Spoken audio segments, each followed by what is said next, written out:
If you've ever stared at a huge table in Confluence and wished you could just filter out the noise and focus on what matters, you're not alone. In today's tutorial, I'll show you exactly how to filter tables in Confluence Cloud, even though, as of 2024, there's no built-in filter button for standard tables. By the end of this video, you'll have two different paths for filtering your data, using Confluence's new native databases feature or by leveraging a third-party app. Let's jump right in so you can work smarter and not harder. Right off the bat, it's important to know that regular tables in Confluence, the ones you make by clicking the table icon or using the / command, do not have a filter option built in. I know it's surprising because filtering is such a basic, useful feature, but Atlassian has shifted this functionality into their new databases feature, designed for richer data management, or left it to marketplace apps. So let's walk through both solutions so you can pick what fits your workspace best. First, let's look at the native option, Confluence Databases.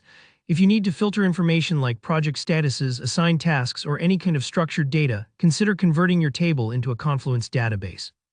To do this, head to your page and simply type /database in the editor. You'll see the option pop up to add one right there, or you can create a separate standalone database if that suits your workflow better.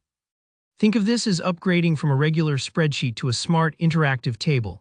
Once your database is set up, you'll notice a filter button right at the top of the view. Go ahead and click that. This is where the magic happens. You can add filters by selecting any field in your database like status, owner, or due date. Next, choose your filtering condition, for example, is, contains, or is not, and then enter the value you care about like in progress or Alice.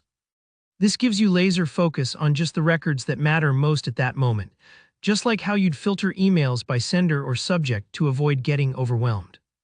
Don't worry if you have multiple conditions. Confluence lets you stack rules together, making complex filtering super easy. And here's a bonus. If you always want to come back and see this filtered view in the future, hit the Save option to create a named view tab at the top of your database. Imagine making a tab for each type of status or team member so you can switch between them in a single click. It's a real time saver, especially if you share pages with other collaborators who need custom views too. But what if you're working with an old-fashioned table and can't switch to a database? No problem, there's a workaround using the Atlassian Marketplace. At the top of any page, find the Apps item and select Explore More Apps. In the search box, type Table. It'll bring up a list of third-party apps built for power users. Some popular options include Table Filter and Charts for Confluence, and they're designed specifically to bring advanced filtering to standard tables. Installing an app does take a few clicks, and sometimes you'll need admin privileges, but once set up, these tools add buttons and filters right above your existing tables. So to recap, if you want quick, built-in filtering, use Confluence Databases and enjoy all the flexible view options. If you can't switch your table type, try a marketplace app. The setup is straightforward and you'll get extra filtering power right away.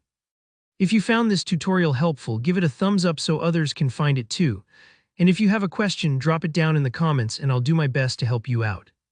Don't forget to subscribe for more straightforward Confluence guides, tips, and tricks. Thanks for watching and see you in the next video.